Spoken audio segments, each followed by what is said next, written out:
Welcome back, everyone, to another installment of the My Car series from Ampro Engineering. This is a funny little car that probably doesn't get nearly as much, I don't want to say respect, that's the wrong term, perhaps just doesn't get enough airtime, let's say, because those that have them tend to love them, but those that don't tend to look at this and go, what the heck is that? This is the Tamiya Mitsubishi Pajero or Pajero or Montero or Dodge Raider, whatever the hell you want to call it. It's this. And what this is covered in a buyer's guide. But basically, it's the forerunner to the Midnight Pumpkin and Lunchbox, as that is predominantly the chassis that is on those two cars. This little guy I've had for probably around, 5 or 6 years.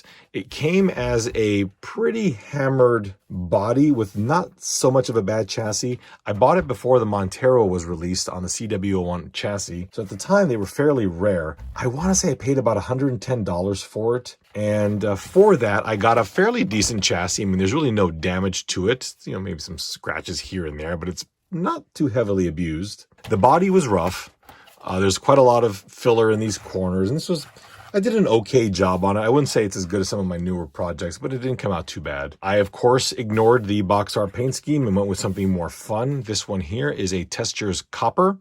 And then all of the striping here has been hand masked and painted. There are no decals on this car at all. As with a number of my cars, the headlights are functional. These side markers are printed. That's a functioning turn signal. And this one here has a little light pipe that is visible in the headlight. So when the headlights turn on, this piece here illuminates. And again, there's installation videos on all these on my channel. If you just search Ampro, Mitsubishi Pajero, or just Pajero, you'll see everything there. Taillights are also replaced with lenses and buckets, and you've got brake lights, driving lights, reverse lights, and turn signals. It really is a lot of fun at night. These fog lights, the lenses are from the High-Lift Hilux, so are the headlights. But there's a little bracket here that I made that screws into the factory mounting for the body. Again, if you have any questions on all the specifics, I have an entire buyer's guide devoted to that. I did hand paint all of these little emblems, and they came out pretty good.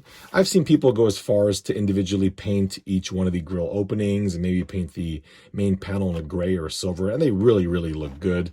But I wanted to go with this kind of blacked out shirt. I thought it muted the body a little bit.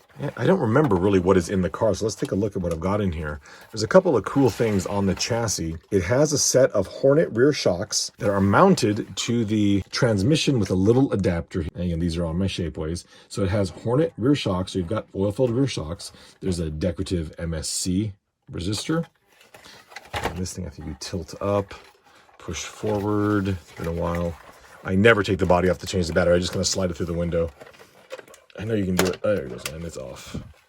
Okay, there's some wiring here for the light kit. So we have a Fly Sky ESC. We've got a Tamiya, what is that? 105. It's a 105 BK ESC. I like these. They're pretty good. And a decorative MSC. Servo is pretty old. Aerotronics 94635. That doesn't sound too familiar. I don't know where that's from. At the front, you can see it pretty well here. We have a very vintage set of UG front oil-filled shocks. They're okay. I've talked about this shock in a number of my cars. They're not particularly good. They're beautiful to look at. Functionality-wise, they're subpar at best. You can see quite a number of wires here. It's important to kind of keep them as clean as possible, but this is a very old wiring job, and I would never use wires this thick anymore. These are just needlessly large for this application. A friend of mine gave me this new old stock window set, so that was really, really nice. It just kind of happened that I found the body, and he had mentioned to me that he had randomly found this glass, so that was a great addition because the old one was really, really crusty. There is no back panel. That's just open. I don't know if it was for ventilation or for what, but that's kind of how it came. It just came open. This truck gets a reasonable amount of runtime. I'm not the biggest fan of how it behaves. Because of the work I've put onto the body, I really don't wheelie it because the wheelie bar doesn't do much. I mean, the wheelie bar is bespoke to this car, and when it compresses, it doesn't compress much more than the rear bumper.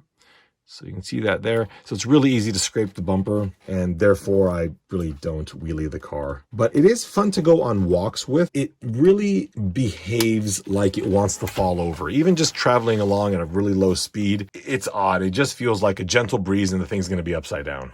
So of course, with the lights turned on, you can see that this light here is glowing, but the turn signal is not. You've got your amber lights there, which I'm a big fan of having amber fog lights. We got that guy's on right there. And at the rear, we've got our, this is the brake slash taillight.